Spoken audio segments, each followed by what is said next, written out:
जीवन में सफलता के लिए बहुत मेहनत करना पड़ता है। इसके लिए सबसे ज़्यादा आत्मविश्वास की ज़रूरत पड़ती है। इस आत्मविश्वास को बनाने में माँ बाप और गुरुजन का बहुत योगदान होता है।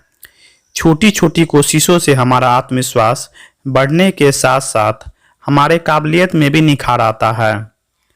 अतः लक्ष्य को पाने के लिए हमें छोटे छोटे कदम बढ़ाना चाहिए।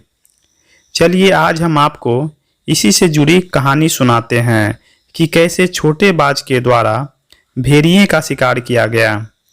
बाज का बच्चा अभी अभी उड़ना शुरू ही किया था। वह अपनी सफलता सभी को दिखा रहा था। इस सफलता की खुशी में वह नीचे टहल रहे भेड़िए का शिकार करना चाह रहा था। माँ से कहा, मैं इसका शिकार कर लूँ?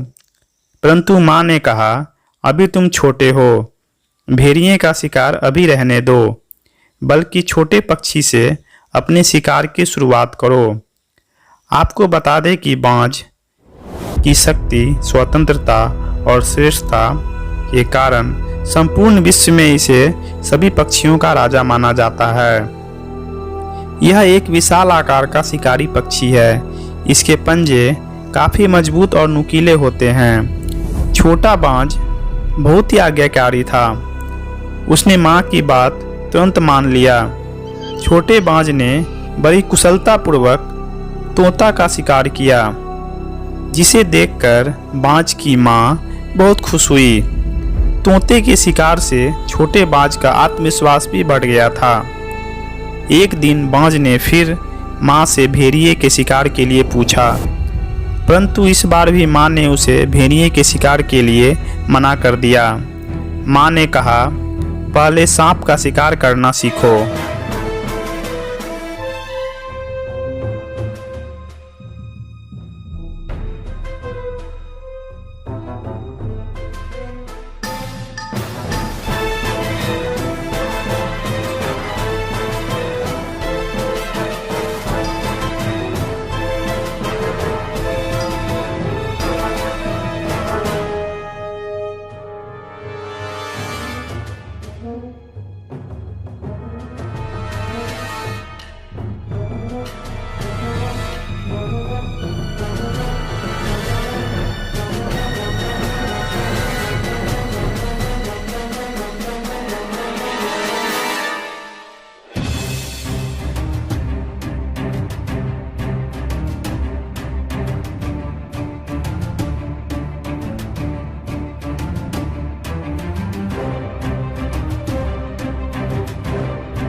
बाज ने कुछ ही दिन में सांप का शिकार करना भी सीख लिया।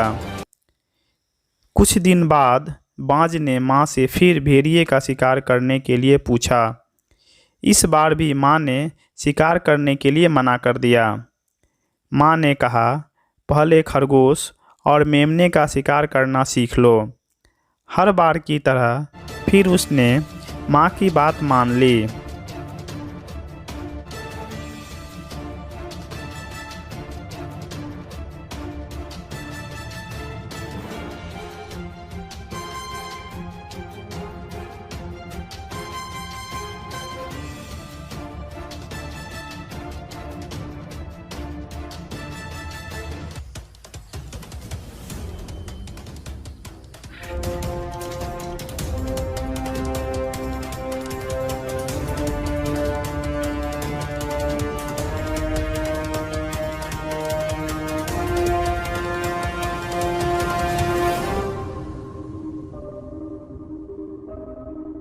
और कुछ ही दिनों में खरगोश और मेमने का शिकार करने में पारंगत हो गया।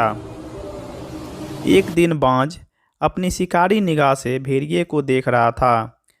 तभी माँ ने उसकी तरफ देखा और मुस्कुराते हुए शिकार का इशारा कर दिया।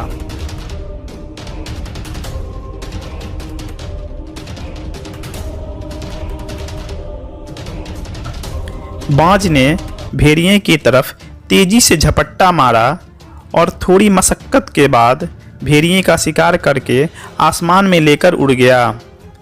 यह नज़ारा देखकर बाज की माँ काफ़ी खुश हुई। सोचिए अगर माँ ने पहली बार में ही उसे भेड़िए की शिकार करने के लिए कह देती तो क्या होता। नन्हा बच्चा कभी भेड़िए का शिकार कर पाता? बिल्कुल नहीं। ऊपर से उसका आत्मविश्वास टूट जाता और वो दोबारा कभी भेड़िए का शिकार करने का प्रयास भी नहीं करता। अतः लक्ष्य को पाने के लिए हमें छोटे छोटे कदम बढ़ाना चाहिए। मुश्किलों से भाग जाना आसान होता है, मुश्किलों से भाग जाना आसान होता है। हर पहलू जिंदगी का इम्तिहान होता है। डरने वालों को मिलता नहीं कुछ जिंदगी में, ऐ मेरे दोस्त। लड़ने वालों के कदमों में सारा जहान होता है। आपको कैसा लगा हमारा वीडियो कमेंट में ज़रूर लिखिएगा। अगर आपने हमारे चैनल को अभी तक सब्सक्राइब नहीं किया है तो प्लीज़ सब्सक्राइब कर दे और बेल आइकन को भी दबा दे। मिलते हैं अगले मोटिवेशनल वीडियो में। धन्यवाद।